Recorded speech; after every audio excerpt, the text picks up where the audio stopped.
नमस्कार, easy home tips में आपका स्वागत है। मैं संतोष चौहान। आज मैं एक टॉपिक लेकर आई हूँ जो कि बहुत ही ज्यादा जिस विषय पर सोचना चाहिए कि हम अपने जीवन को कैसे जिएं।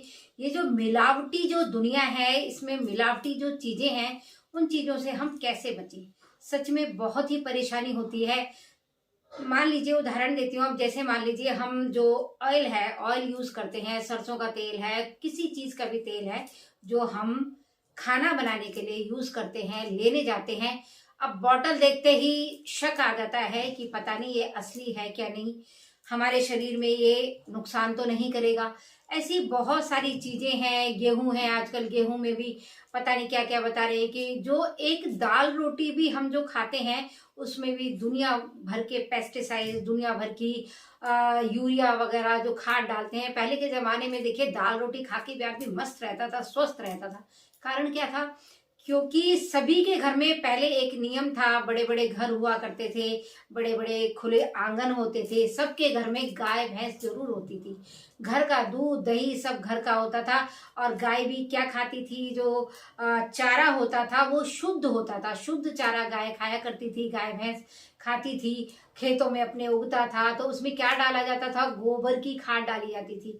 मुझे ध्यान है, बचपन में मैं अपने नाना जी के घर जाया करती थी तो वहां पे मैं देखती थी, मेरे नाना जी के एक दो गाय थी और एक भैंस थी। गाय ज्यादा रखते थे तो उसमें वो जो गोबर वगैरह किया जाता था, जो गाय और भैंस गोबर करते थे, तो वो गोबर को इकट्ठा कर करके एक जगह डाला जाता था। तो मैं बच्ची थी, मुझे इतना नहीं पता था। मैं कहती थी, नाना जी आप ये इतना सारा क्यों इकट्ठा कर रहे हैं यहाँ पे गोबर? कह रहे, बेटा यही तो खेतों में डाला जाएगा, इसी से जो हमारी फसल होती है, फसल उपजाऊ होती है, फसल में डाला जाता है ये। तो उस टाइम में कोई ऐसा चलन ही नहीं था कि ऐसे यूरिया डाली जा रही है और दुनिया।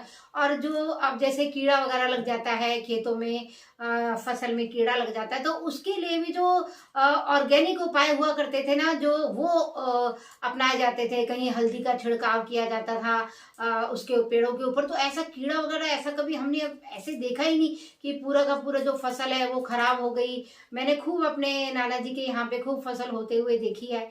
तो बड़ी एक समस्या सी लगती है कि ये जो मिलावटी जो चीजें हैं मार्केट में, दूध पियो, दूध का पता नहीं रहता कि ये मिलावट वाला है, पाउडर वाला है, पता नहीं क्या क्या केमिकल्स डाल डाल के दूध बना रहे हैं। बताओ, मैंने इतनी सारी वीडियोस देखी, उसमें पानी में पता नहीं क्या डाल देते हैं और वो सफेद हो जाता है और उसी को पिलाए जा रहे हैं।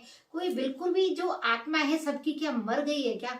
किसी को ये नहीं लगता कि हम ये मिलावटी चीज हम किसी को खिला रहे हैं तो इससे कितना नुकसान होगा? उनकी आत्मा उन्हें धिक्कारती नहीं है क्या? सच में मतलब कलयुग ऐसा आ गया है कि जो सबकी आत्मा ही मर गई है। अरे एक बात बताइए, आपका शरीर ही स्वस्थ नहीं रहेगा, जो चीज आप दूसरों को खिला रहे हो। एक नियम है, देखिए, प्रकृति का जैसा करोगे ना वैसा भरोगे।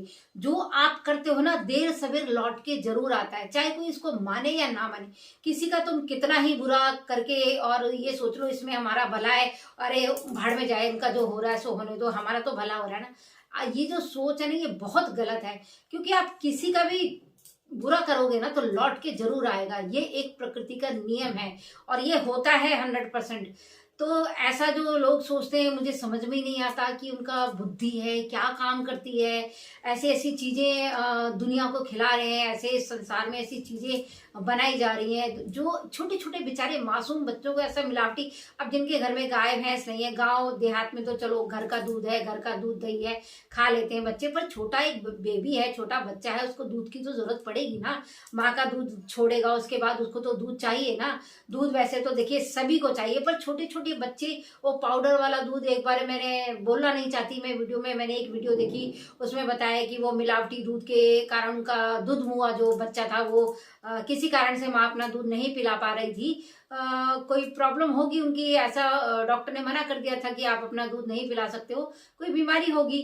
तो उन्होंने मार्केट का दूध पिलाया, डब्बे वाला दूध पिलाया, जो ये आता है इसमें डब्बे वगैरह में, और जो क्या कहते हैं ये थैलियों में जो दूध आता है, मैं तो किसी का नाम तो नहीं लूंगी इसमें, ये तो सब मेरे ही पीछे पड़ जाएंगे।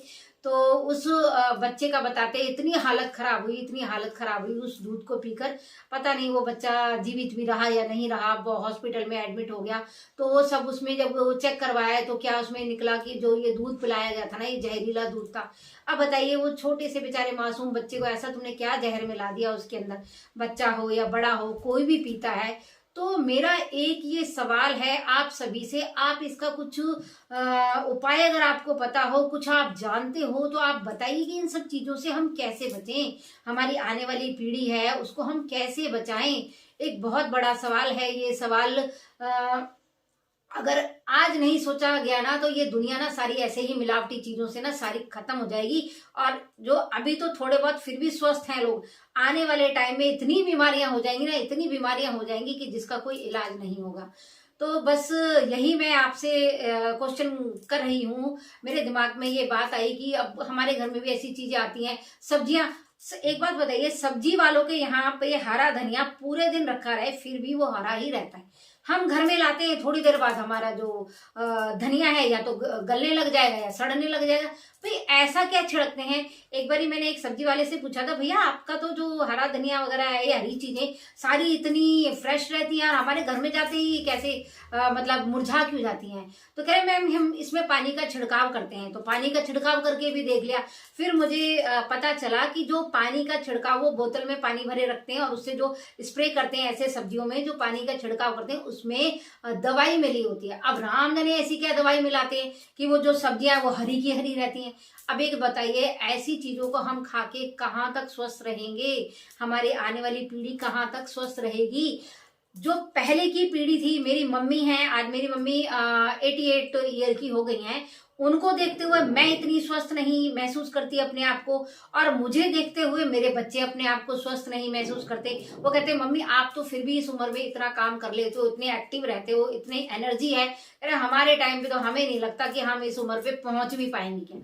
तो मैं मतलब सबको इस बारे में सोचना चाहिए कि ये जो मिलावट हो रही है इसका हम इस चीज से कैसे बचे। कोई तो उपाय होगा, किसी के दिमाग में कोई उपाय हो तो बताइए। मेरे दिमाग में एक उपाय तो है जिससे कि हम 50% तो इन मिलावटी चीजों से बच सकते हैं, पर मैं वो अगली वीडियो में बताऊंगी। पहले आप सब लोग बताइए कि क्या क्या उपाय हैं, क्या क्या उपाय हम कर सकते हैं।